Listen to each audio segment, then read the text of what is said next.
Hi, I'm Nir Eyal, and this is the Near and Far podcast. This podcast is about business, behavior, and the brain. On this show, I do a few things. I read quick articles I've written about topics shaping your behavior. I interview authors of books I enjoy, and from time to time, I devote episodes to answering your questions. If you want to ask me a question, visit the podcast page on iTunes, go to ratings and reviews, and ask me a question by leaving a review. I promise to read it and possibly include your question in a future episode, so please, ask me anything. Now, enjoy the episode, and for more, you can always visit me at nearandfar.com. Can conspiracy theories be good for us? How the unexpected psychological benefits of scapegoating can help us achieve our goals, by Nir Eyal at nearandfar.com. DJ Khaled, the one-man internet meme, is known for warning his tens of millions of social media followers about a worldwide conspiracy he euphemistically calls they. They don't want you motivated. They don't want you inspired, he blares on camera. They don't want you to win, he rails. When invited on the Ellen DeGeneres show, Khaled urged the host, please, Ellen, stay away from them. The they Khaled invokes are clearly a sinister force. But who is they? Khaled offers clues when he told DeGeneres, they are the people who don't believe in you. They is the person that told you you would never have an Ellen show. Although Khaled's claims may seem outlandish, he is in fact leveraging a powerful psychological hack. Scapegoating, the practice of imagining a conspiring villain, can be an amazingly effective way to motivate yourself to change your behavior. Of course, as history has shown, when people act on baseless conspiracy theories, terrible things can happen. But sometimes the antidote is in the venom. Why we scapegoat. Harnessing a malicious they can help us accomplish difficult goals, resist temptations, and ultimately live a more fulfilling life, if we use our ideas about they to empower ourselves rather than to oppress others. Manufacturing boogeymen, conspiracy theories, and scapegoats is an age-old practice. We're hardwired to fight threats to our bodies, our property, and the people we care about. But when we lack the power to stop bad things from happening, our minds often make up enemies, be they minority groups, immigrants, witches, or evil spirits. When the Black Death killed off 60% of Europe's population in the mid-14th century, no one knew the cause was a microscopic bacterium called Yersinia pestis. This was 500 years before the rise of germ theory. In their desperate attempt to make sense of the carnage, Christian mobs blamed Jews for the disease and organized massacres across the continent. Meanwhile, Pope Clement VI decreed that the planetary alignment of Saturn, Jupiter, and Mars had caused the plague, and blamed Catholic followers, quote, seduced by that liar, the devil, for the killing of Jews. Psychologists call this tendency to conjure up a menacing force projection. Assigning blame is a kind of psychological defense mechanism that frees us from the uncomfortable feeling that we don't understand why something bad has happened, or worse, that we may bear some responsibility in the matter. The blame game. Our scorn is not reserved for people alone. We have a tendency to fault animals and even inanimate objects as well. In his 2012 book, Scapegoat, A History of Blaming Other People, Charlie Campbell describes how ancient Greeks made a practice of criminally prosecuting swords used to commit murder. Several hundred years ago, Campbell writes, mice throughout Europe were prosecuted for stealing cheese, weevils were tried for killing vines, and judges handed down death sentences to animals caught in sex acts with people. Though by the 18th century, Campbell claims, a female mule was given clemency based on her prudish reputation. Today, we blame all sorts of inanimate objects for screwing with us. Food is blamed for being too delicious. Movies, television shows, and Netflix are compared to hard drugs. And of course, the internet and our connected devices are blamed for all manner of sins in articles with headlines like, How the Internet is Making Us Stupid, and How Technology Hijacks People's Minds. But being too quick to assign blame to these things can backfire in unexpected ways, can in fact make us more likely to give in to temptation, which means the impulse makes about as much sense as putting mice and mules on trial. Simple solutions. The trouble with scapegoating, the unproductive kind that is that it fixates the mind on just one possible source of the problem. We assign blame to something or someone specific to free ourselves from the psychological pain of uncertainty or responsibility. We heap our sins onto something outside ourselves that can then be conveniently discarded, like the goat sent to the desert to die in Leviticus. For a dead goat to solve our problems would require a miracle. In reality, if we don't find ways to change our actions, we continue to indulge in self-defeating behaviors, make our troubles worse, and persist in heaping blame on scapegoats. The cycle continues, but nothing really changes. It doesn't have to be like this. If vilification at its core is driven by the psychological need to manage uncomfortable feelings, surely there's a better way to make ourselves feel better. Correct causes. It turns out the way we view the problem has a profound impact on how we deal with the threat. It also affects whether we're able to change our behavior or whether we simply continue to assign blame. To address underlying causes, we first have to recognize the behavior we want to change. This requires fundamentally understanding the source of the problem.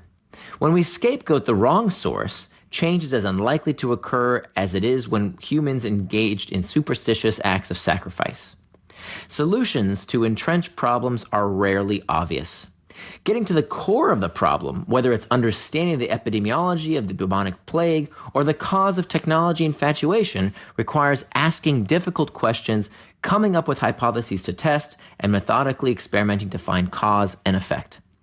As is often the case when we discover deeper truths, our intuitions about the source of our problems is frequently shown to be wrong. Maybe we don't binge on junk food or YouTube videos because of the pleasure in what we're consuming, but because of deeper problems consuming us. Perhaps the true reason we allow our cell phones to interrupt dinner is not that we're addicted to our phones, but that we're addicted to work. The solution may involve changing the way we use these products, but without pinpointing a specific behavior at the heart of the matter, the problem will go unfixed. Powerless if you think you are. Once we've identified the causal behavior, the next challenge is to implement a change. It's here that scapegoating can be used to our advantage. In life, we tend to think of what happens to us as binary. Events are either within or beyond our control. Unfortunately, we also tend to be horrible judges of what's within or beyond our control. Scapegoating makes us feel more powerful, more in control, because it gives us a place to direct our anger or anxiety. But the truth is, we're often far less powerless than we think we are. Researchers have found that our perception of how much power we hold matters more than we may think. Several recent studies have observed a surprisingly strong connection between the way we think about our ability to act and our actual follow-through. For example, to determine how in control people feel regarding their cravings for cigarettes, drugs, or alcohol, researchers administer a standard survey called the Cravings Beliefs Questionnaire, the CBQ. The assessment is modified to the participant's drug of choice and presents statements like, "Once the craving starts, I have no control over my behavior, and the cravings are stronger than my willpower." How people rate these statements tells researchers how powerful or powerless respondents feel in the face of temptation. Lower scores reveal that subjects believe they are more in control, while higher scores correlate with people who believe the drugs control them. A study of methamphetamine users titled "It's the Thought That Counts," which appeared in the Journal of Substance Abuse Treatment in 2010, concluded not only that people with low CBQ scores were more likely to stay sober, but also that participants whose scores decreased over time, indicating that as time passed they felt more powerful, had increased odds of abstinence. A study of cigarette smokers published in Behavior Research and Therapy in 2014 found similar results. That smokers most likely to fall off the wagon after quitting were the ones who believed they were powerless to resist. Though the logic isn't surprising, that is, if we believe we're powerless, we don't even try, so we fail, the extent of the effect is remarkable. A 2015 study published in the Journal of Studies on Alcohol found that individuals who believed they were powerless to fight their cravings were much more likely to drink again. In fact, beliefs of powerlessness were as much a determinant of relapse after treatment as the level of physical dependency itself. These studies should give us pause when we find ourselves assigning power to manufactured goods like booze, fast food, or Facebook. Claiming that something like technology is, quote, hijacking our brains helps no one but the makers of the product. Thinking we're powerless makes it so. Embracing the enemy. But we can leverage an enemy, real or imagined, to make ourselves feel more powerful. Psychologists have long known of a phenomenon they call reactance, our instinct to resist threats to our freedom and autonomy. For example, when your boss micromanages you and tells you to do something in a patronizing way, you feel crummy and decide to do the opposite to, quote, stick it to the man. Now imagine if you could harness the power of reactance towards more productive ends. Eliciting reactance has been used successfully in public health efforts such as the anti-smoking Truth campaign, which aims to prevent teen smoking by leveraging the fact that rebellious high schoolers feel reactance towards just about everyone. Whereas less successful anti-smoking campaigns missed their mark with teens by showcasing far-off consequences like emphysema and black lungs, the Truth campaign did away with the gore and instead changed behavior by painting the tobacco industry as a bunch of scheming jerks. In one ad, activists attempt to deliver a case marked lie detector to the headquarters of a tobacco company and are promptly kicked out. In another spot, cartoon characters interrupt smokers at a party by shouting, "It's a trap!" Of course, reducing smoking rates among teens was a multi-pronged approach. Along with the ad campaigns came lawsuits, legislation, new cultural norms, and tobacco-free alternatives like nicotine gum and e-cigarettes. One can imagine that in the future, similar efforts may be made to temper the bad aspects of new technologies. But if history is any indicator, these changes will come slowly. In the meantime, what do? This is where the thoughtful use of scapegoating comes in handy. Vilification is one way to manage harmful habits by using reactance to supercharge how powerful we feel. Scapegoating for good. It's here that DJ Khaled's method of creating a they is so effective.